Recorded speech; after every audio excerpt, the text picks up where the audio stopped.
there folks, welcome back to the Chap's Guide. My name is Ash and I am your host on this journey through men's style, self-development and personal grooming. Now today I'm going to answer a question which has come in from a viewer on my thoughts about two certain types of watches. And I'm just going to crack straight on. You'll understand what the theme or the direction that we're going today will be once I tell you what this question is. And the gentleman who's asked me this question has asked to remain anonymous, so I'm not going to reveal his name, but he says, my question relates to an old video of yours in which you said if you had to choose one watch to wear for the rest of your life, it would be a CWC Cabot Watch Company G10. At the time, you didn't own one, and I'm curious whether you have acquired one, and if not, why not? As something of a minimalist in all aspects of material life, I aim to buy right and buy once, and I'm currently on the hunt for what I want to be my one watch for life. Something I can wear in the city, as a Londoner, and something I know I can rely on when out on adventures, hiking, swimming and camping. A sort of robust elegance with timeless appeal. The two watches I have narrowed my vision down to are the CWC Cabot Watch Company GS Sapphire, an update on the G10 with a sapphire crystal and 200 meters of water resistance, and the Rolex Explorer, big hitter. I find myself endlessly torn between the two, and these are my reasons. As regards to the CWC, my father wore a G10 and since handed it down to my brother, who wears it daily. It has good heritage. It is designed purely for function and reliability. The price point is reasonable. I can go in and buy it without any of this false scarcity nonsense, which you get from Rolex. However, it does perhaps lack in class and elegance. The Rolex Explorer, a truly classic watch worn by the greats that I admire. Made by a watch brand who are at the pinnacle of the field, a beautiful balance of elegant and rugged. Automatic movement appeals to my mechanical nature. However, I can't help but think the watch's story of conception is somewhat built on a lie. From my research, it was actually a Smith's watch which made it to the top of Everest, and Rolex profited off the back of it. The price point is also obscene. Am I merely buying into a brilliant piece of marketing, or do I actually love the watch? On paper, it appears the CWC has the advantage. However, part of me thinks it would not feel special enough to be my one watch for life. Perhaps this is solely down to a lack of need of marketing and more reasonable price point, tricking me into thinking it's worth less. But perhaps not. I'm curious to hear your thoughts on the matter. Well, to be perfectly honest with you, my anonymous friend, you have done an excellent job of using some analytical mental acuity here in breaking down the pros and cons of both these watches. I've owned a Rolex Explorer, owned it for 3 years, more than 3 years, sold it earlier this year. So I've had the experience, the lived experience of the Rolex. I, however, did say, as you very rightly said, if I had to pick one watch only for the rest of my life, I would want it to be a CWC G10, as I said at the time. The GS is actually an even better model.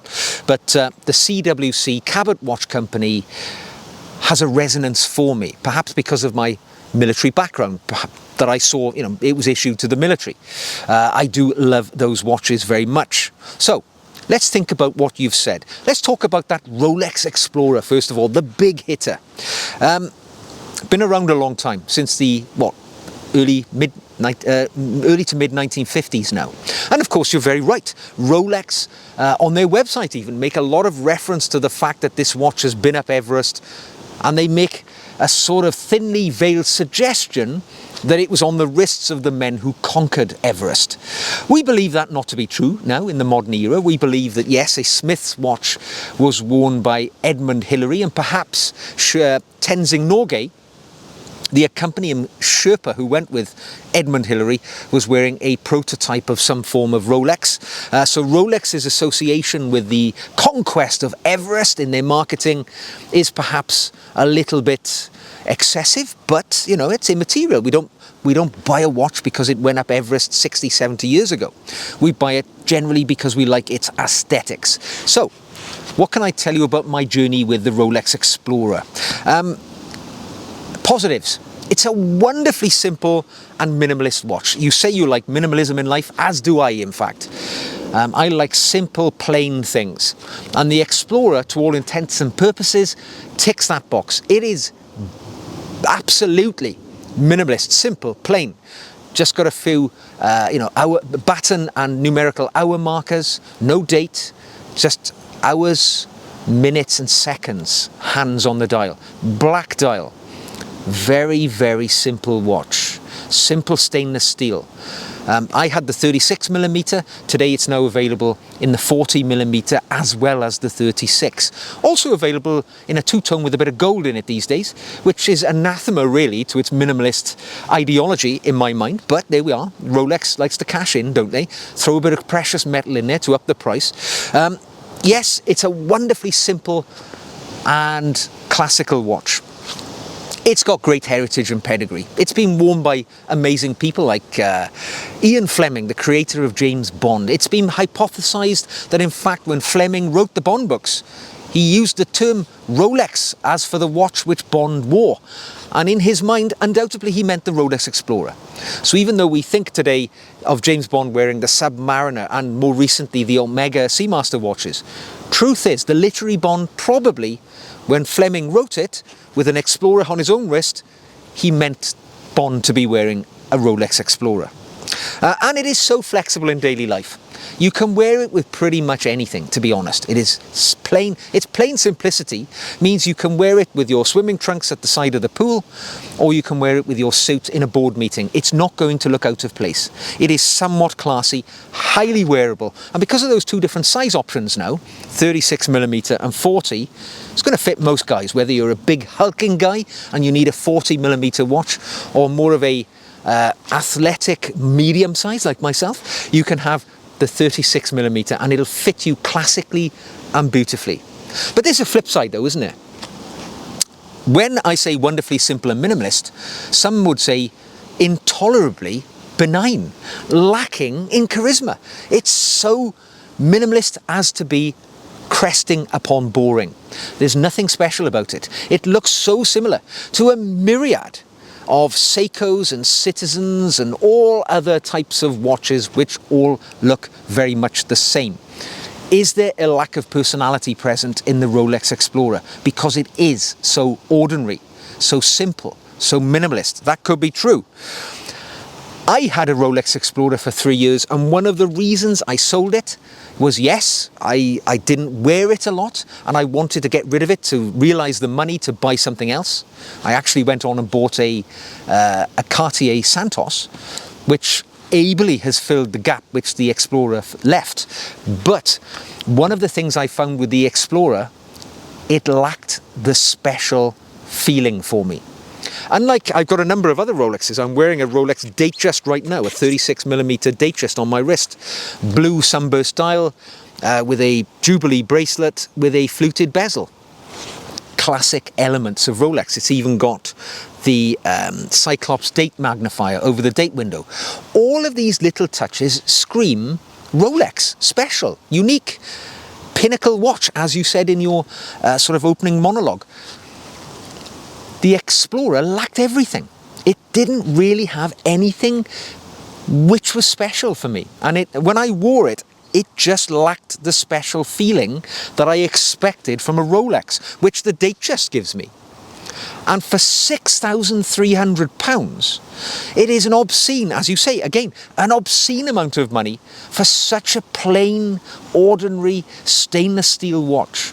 And for me, that became challenging to live with, and I let it go. So for me, that extreme minimalism and lack of charisma, which some people love, for me worked against it. and it caused me not to wear the watch. I chose other watches on a daily basis rather than the Rolex Explorer.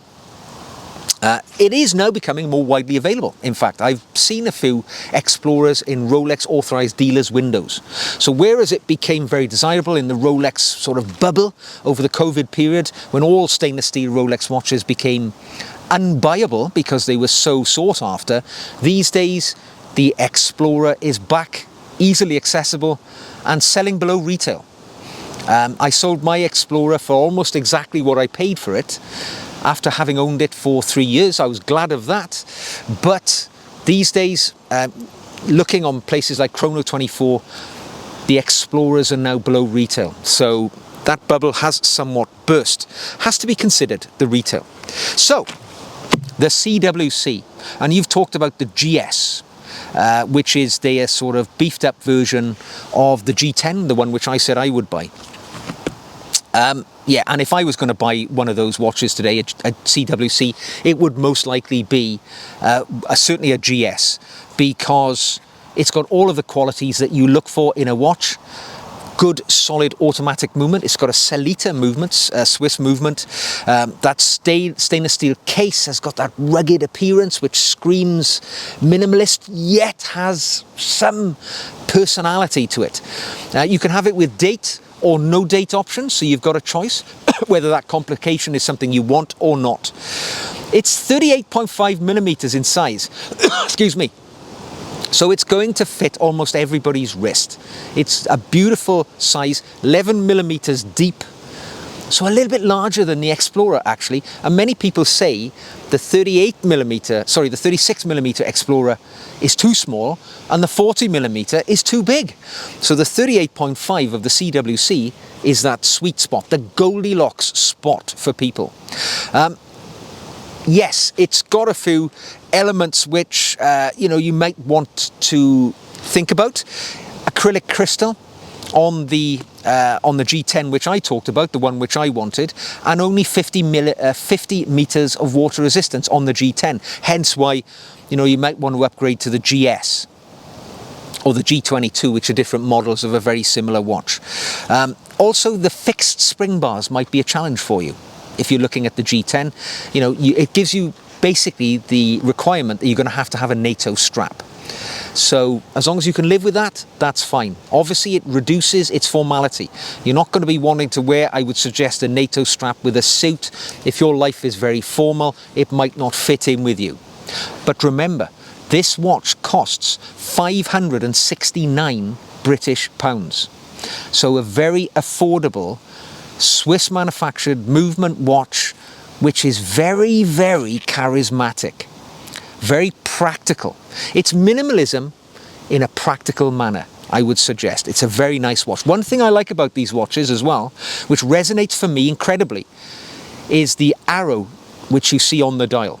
The arrow, for those who are unfamiliar, is the property ownership marker of the British Ministry of Defence. So products which the MOD issues to soldiers, sailors and airmen are often marked with that arrow, meaning they're owned by the government. Obviously, CWC places this on its watches it sells to the public in homage to its collections which were issued to the British military. And for me, a man who served in the armed forces, that arrow has a resonance because, for me who joined the military while I was still a child, that arrow is actually stamped on the sole inside that you can't see. And for me, that watch, that arrow, there's a resonance which brings us both in alignment. So, what could I say about those two watches? Why don't I own the CWC G10 when I said I would choose that watch to be my one and done?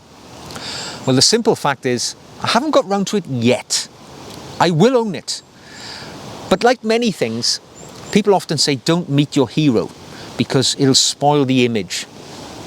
I like the idea of having this Grail watch, which is achievable, affordable, not too expensive, £569. I could go out and buy it tomorrow, but I haven't done so yet because I don't know, I'm not ready for it. I'm still on a journey. I still have a collection of other watches, Rolex watches, Cartier. I'm enjoying other brands. But I think when I'm done with all of those watches, when I've had my fill of the fanciness and the snobbery of these, brands which attract higher price points, that's when I'll be ready to put that CWC on my wrist. I'll get rid of everything else. I'll sell the Rolexes, the Cartier, it'll all be gone. The CWC will be the watch which I end up with when the time is right. I'm just not there yet, but it will actually come. It will come. It's a hard choice to make when you're in a position where you think, should I buy the Explorer? Should I buy the CWC? It sounds to me that you have a leaning towards that CWC. This heritage for you. Your father owned one. Your older brother wears your dad's watch to this day. It could be something of a family heritage that you're building there. And you've talked about that watch as being the watch which satisfies your lust for minimalism and simplicity. Maybe not necessarily wearable with suits and so on, but it more than makes up for it by its charisma and its personality, which I'm sorry to say I found rather lacking in the Rolex Explorer. The other thing I would say, for the price of one Rolex Explorer, you could buy 11 CWC G22 watches. Now for me, I do not think an Explorer is worth 11 CWC watches. It is definitely not. It doesn't really hold that value in the real world. It is trickery and mastery of marketing and building our lustful desire to own Rolex watches, which allows that brand to keep inflating the price on very, very simple watches. So by buying the CWC and wearing it, you are demonstrating to the world that you are not a slave to the marketing which those brands have created. You've seen through this conquest of Everest sales hype that they're putting out there. And for me, I would have more respect for a man that I met in the street wearing a Cabot Watch Company watch than somebody I meet wearing a Rolex watch. And I say that as somebody who's wearing a Rolex and doesn't own a CWC. I have yet to achieve that point in my life. You could do it yourself. You draw your own decisions. Draw your own reason for buying the watch which will sit right with you. I've only today given you my thoughts and observations. Allow them to perhaps steer you in the direction and the decision that you will ultimately make. I know which one I would. So, there we go. I hope you've enjoyed that, my anonymous friend. If you've enjoyed the video, like it, subscribe for more. Send me a question. Ask for my observations on a watch, on a piece of apparel or whatever, and I will give it to you honestly as I have done today. Send it in via an email, drop it into the comments section. If you'd like to support the channel, you could buy me a coffee, quick one-off thing, or you can become a patron. By signing up for the tiny monthly fee of about £3, you will benefit from the extra videos that I make every week and an increased personal dialogue with me directly. And if you'd like to get in on that, the link to my Patreon pages are in the show notes below. So, until the next time, choose your watch based on your personality and your thoughts, and I'd love to hear more. So until the next time, take care, and I'll see you again very soon.